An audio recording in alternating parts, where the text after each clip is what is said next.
Hello, everyone, and welcome to another episode of Mythology with your host, Nitin Nair.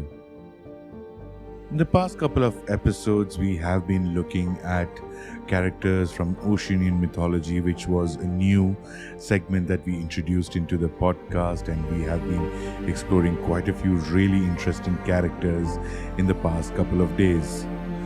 I thought let's mix it up a bit and let's move to another mythology which we haven't visited for quite some time, and I felt that it would be a really nice mix keeping up with the aquatic theme that we have been following.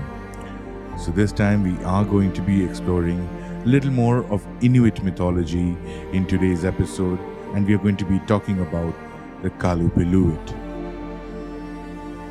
In Inuit mythology, Qallupilluit is a creature that is said to kidnap children who misbehave or do not listen to their parents.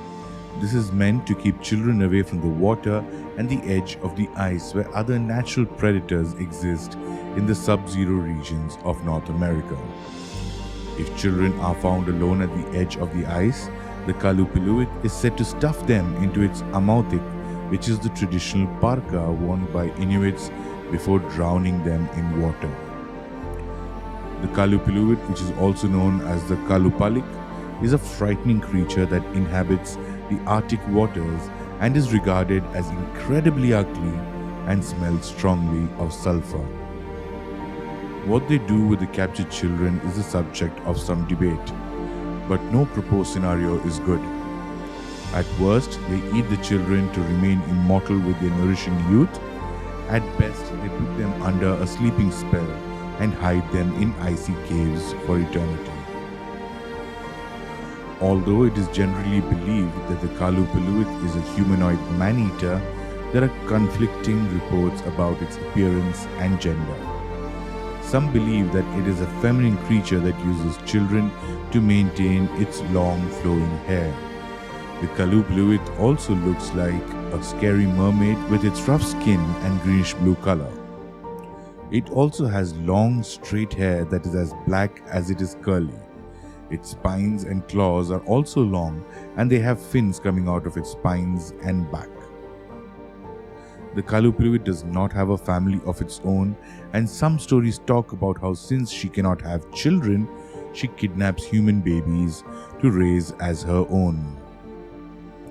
The Qallupilluit is also known as Qalupalik in some regions of northern Canada. Many historians believe that the Qallupilluit is the Inuit version of the boogeyman, who is a more famous North American counterpart. The Qallupilluit lives beneath waters with thin ice and will use the shallowness to its advantage. It does this by knocking on the ice at the shallowest parts, luring children above the ground to the noise, and then capturing them when they cause the ice to break.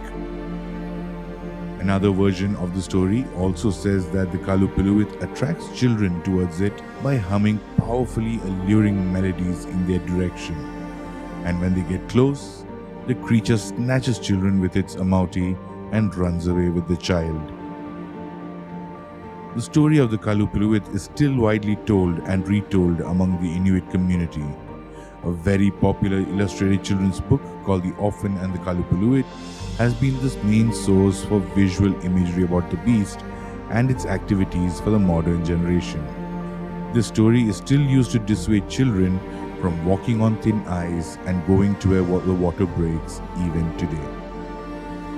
It's a very interesting concept where the whole character of a demon has been used to prevent children from going near dangerous places like thin ice, the water's edge, etc., which can cause natural accidents or even become prey to natural predators like leopard seals or polar bears in the region.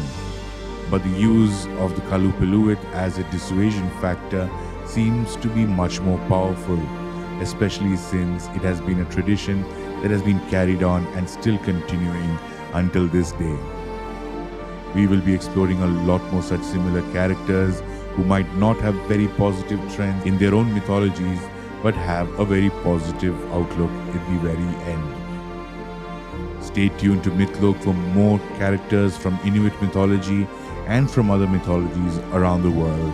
This is your host, Nitin Nair, signing out by reminding you once again that Mythlok is the home of mythology.